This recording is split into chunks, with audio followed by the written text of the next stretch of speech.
Se dice que las almas gemelas se encuentran en distintos cuerpos, pero en un mismo pensamiento. Amigos. Vamos con la samba de San Felipe. A ver, ¿cómo era? Canción de los sanfeleños, son los caminos, son los caminos.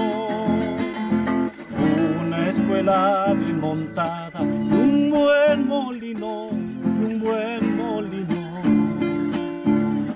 Una escuela bien montada, un buen molino, y un buen molino.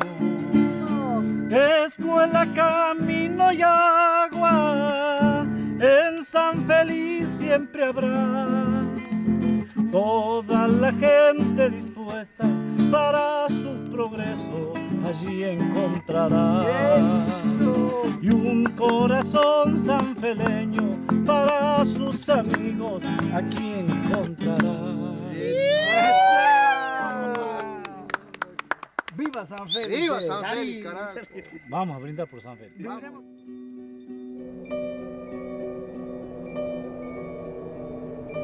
A partir de la conformación del Estado Nacional en Argentina a mediados del siglo XIX, comienza desde el Estado un proceso de negación, de ocultamiento, de invisibilización. De hecho, se dice que en Argentina no hay negros. Se dice los argentinos descendemos de los barcos europeos. Los argentinos descendemos de las cubiertas de los barcos, pero también descendemos de las bodegas de los barcos. Y eso molestaba a la sociedad moderna, a la sociedad científica, a la sociedad positivista del siglo XIX, que comienza con un discurso de ocultamiento y negación, borrando a los afro de la historia argentina.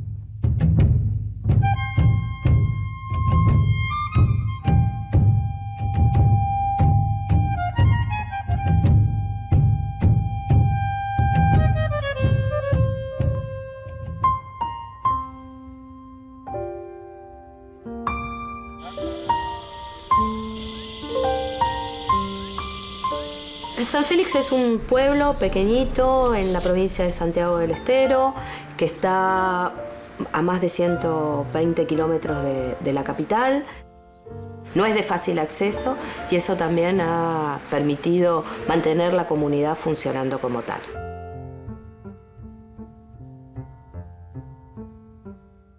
Los pobladores la remiten a una familia originaria en el siglo XIX que se asentó ahí, que eran ex esclavos.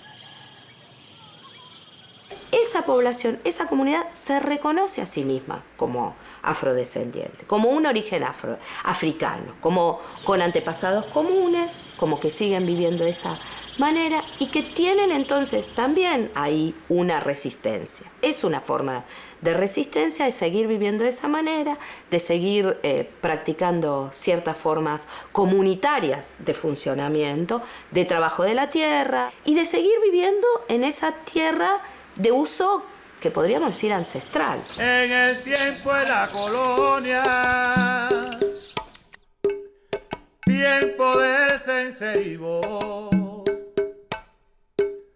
tiempo en que los negros Congo repiqueteaban tambo. Ay Dios, mi Dios, qué tiempo aquello en que los negros repiqueteaban tambo. Bueno, los de San Félix eran dos esclavos que se llamaba Julián del Rosario Guerra y Felipa Iramaín, criados de los Frías de Uturungo. Ellos eran criados, que les llamaban antes, esclavos. Y se quisieron casar. Se casa y le regala la tierra de San Félix, le regala los Frías a la Guerra. Y San Félix no es, se llama Rosario. Rosario de los Guerra, porque él era Julián del Rosario. Y él le puso el nombre de él a la propiedad. Julián del Rosario. Y bueno, ahí cavaron un pozo, que ahí existe todavía.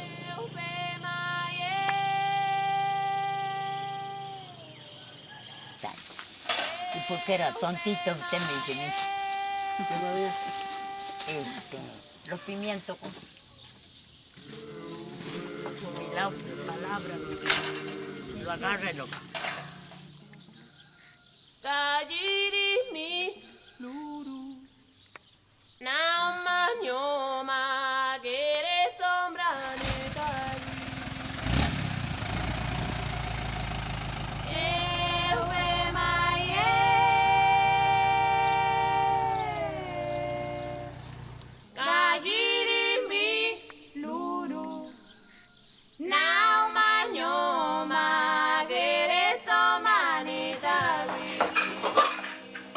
Esta es mi sopita.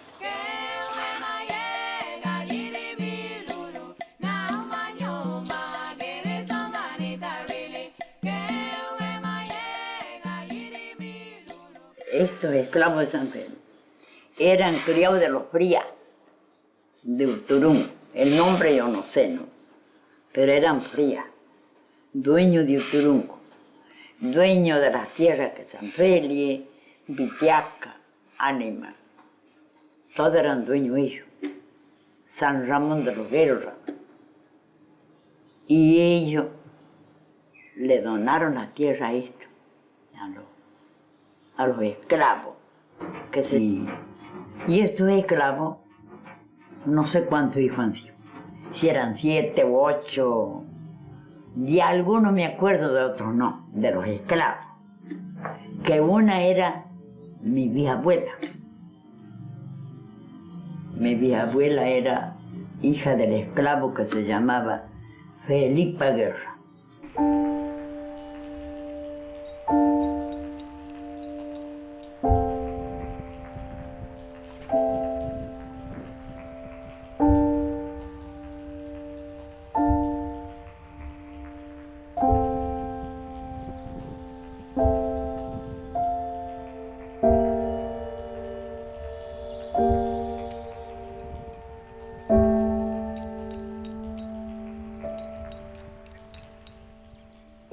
Abuela, de tantas historias que me contaba de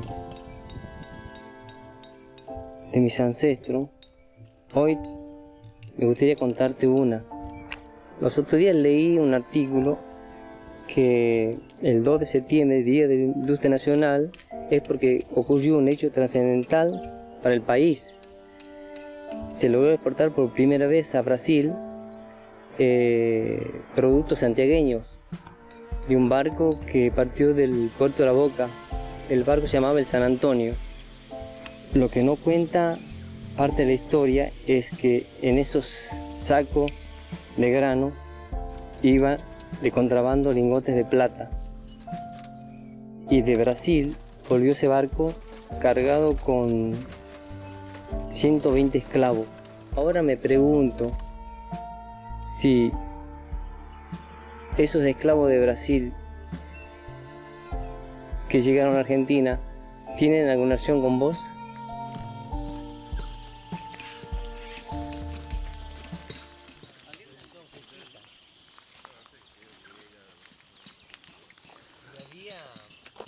Como yo les hablaba de los negros, ¿sabe qué me decían a mí?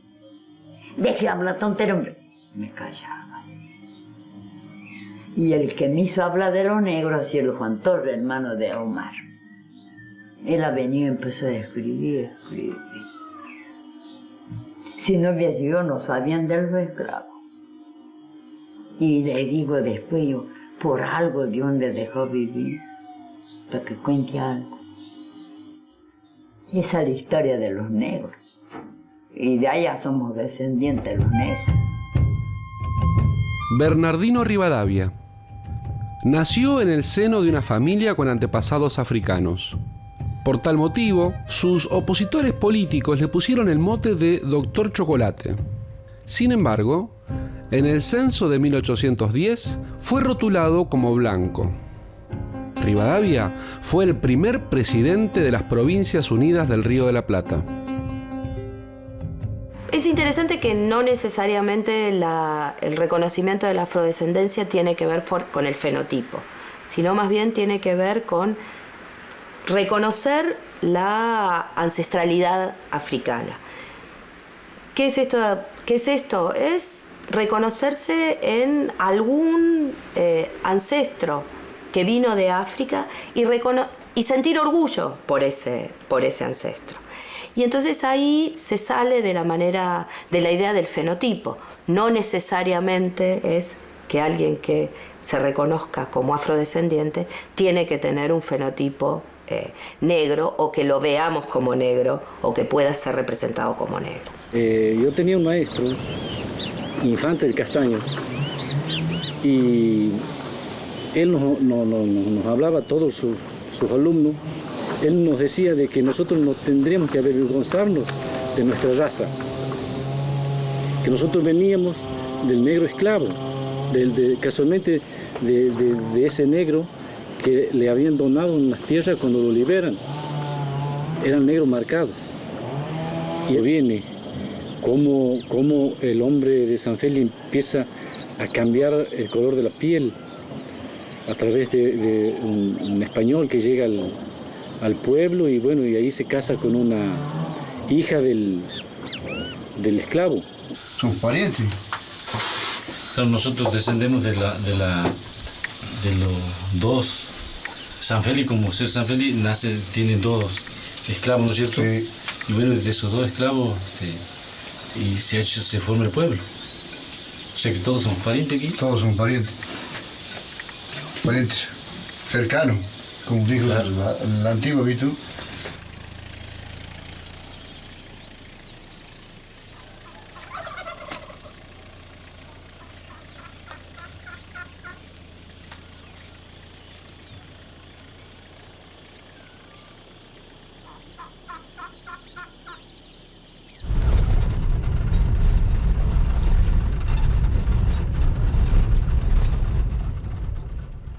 Nos cuenta el mito que San Félix, un pueblo de afrodescendientes, encuentran un burro una mañana con las ancas comidas. A los días venideros eran 2 burros más. En un momento dado ven como que emerge una sombra de la tierra y se movía lentamente como una mariposa gigante y se dirigía al burro. Entonces ahí le entra el pánico a los negros residentes ahí. Entonces se reúnen todos los grupos porque estaban, ¿con qué peleaban? Eran una sombra. Entonces era muy difícil combatirlo. Uno que oficiaba de curandero, de todo tipo de esas cosas raras, era prácticamente como un brujo del pueblo. Habla y dice que él estaba pensando y viendo la forma en que él come, es como que no quiere ver marcas de fuego en los cuerpos de los animales destinados al trabajo forzoso. Y dice, ¿no será que se trata de algún espíritu de nuestros antepasados difuntos que eran marcados como animales y obligados a trabajar de sol a sol para sus amos ricos? Entonces, a partir de ese momento, San Félix deja de marcar los burros. Y hoy por hoy se lo conoce a los animales entre los dueños por el color del pelo.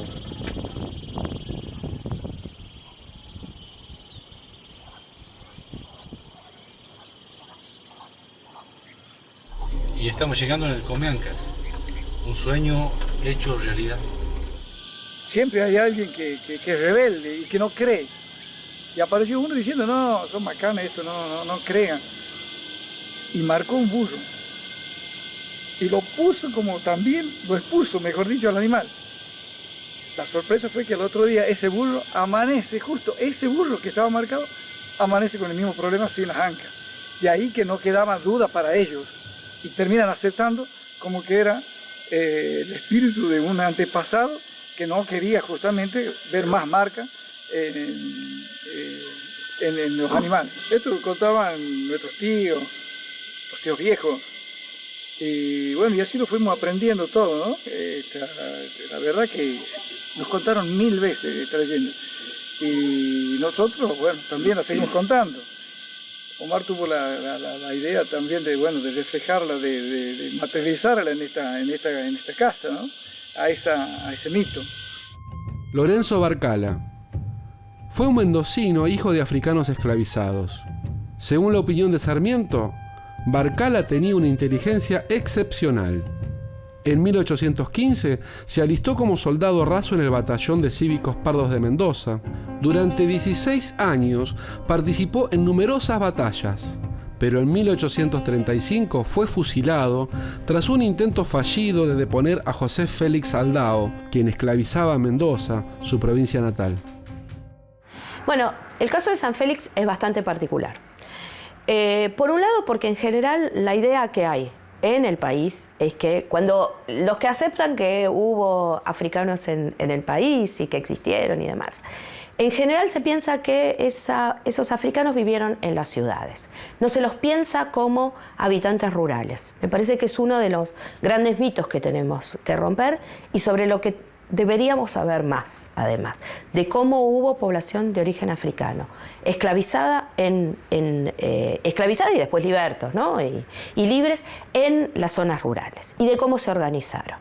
Muchos de los africanos que huían se iban a vivir a la frontera. La frontera era la frontera de la sociedad blanca con la sociedad indígena. Y quizá el mejor ejemplo para eso es el Martín Fierro, ¿no? Que había un negro, ¿no? Y en la payada, al final del Martín Fierro, justamente Fierro mata a un negro que estaba en esa frontera. ¿Por qué se invisibilizaron? Porque creo que se creó desde el Estado una imagen muy fuerte de blanqueamiento, de una sociedad blanca, y me parece que es muy efectiva, quizás más efectiva que en muchos otros lugares del mundo donde desde fines del siglo XIX, con las conformaciones de los estados nacionales, se tendió a creer y a crear sociedades lo más homogéneas posibles. San Félix me parece un caso muy interesante que nos interpela para pensar, bueno, ¿cuáles son esos otros orígenes? ¿Hay otros San Félix que todavía no conocemos, que todavía no sabemos, que pasaron que se fueron dando a lo largo del siglo XX y que, bueno, quizás fueron terminados, fueron exterminados, así sí fueron exterminados o fueron difuminados y separados y perdidos y que se fueron mezclando con otras sociedades a lo largo a medida que la frontera agrícola fue avanzando. Bueno, nosotros aquí vamos a hacer un tema que lo ha escrito José Hernández, digamos, que comienza más o menos así. Juancito, ¿ves? Para empezar la noche de este asado.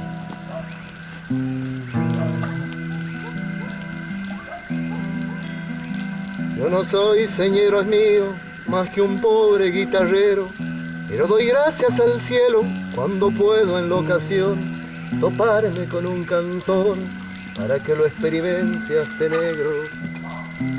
Y cuentan que Dios hizo a los blancos más primero, pues estos blancos altaneros hasta de nombrar nos olvidan y solo nos llaman negro. Pinta el blanco negro al diablo y el negro al blanco lo pinta. Es blanca mi caro retinta, no hablo en contra ni en favor, porque de los hombres el Creador hizo dos clases distintas. Eso. Muy bien, pues los Eleuterio Mediano.